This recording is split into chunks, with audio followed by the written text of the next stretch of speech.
पिकलेल्या केळ्यापासून आज आपण बनवणार आहोत अप्पे। तर इथे आपण केळी सोलून घेऊया। तर केळी सोलून झालेली आहे, तर मिक्सरच्या भांड्यामध्ये घालूया आणि थोडासा गूळ घालूया। तर गूळ आवडीप्रमाणे वापरायचा आहे। तर इथे नंतर त्याच पेस्टमध्ये आता आपण रवा घालूया।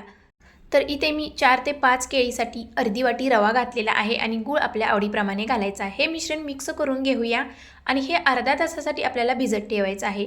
तर अर्धा तास झालेला आहे। तर पुन्हा एकदा आपण हे मिश्रण मिक्स करून घेऊया आणि इथे मी आता थोडासा फूड कलर घालत आहे ऑरेंज। अगदी थोडासा बेकिंग सोडा घातलेला आहे, थोडंसं पाणी आणि इलायची पावडर आणि काही ड्रायफ्रुट्स घातलेले आहेत। हे सर्व आपण आता मिक्स करून घेऊया आणि अप्पे पात्राला आता आपण तेल लावून घेऊया किंवा तूप लावून घेऊया।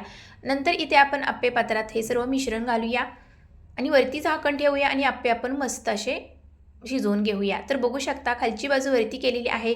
मस्त असे टम्म आपले हे पौष्टिक अप्पे तयार झालेले आहेत। रेसिपी आवडल्यास लाईक शेअर सबस्क्राईब नक्की करा।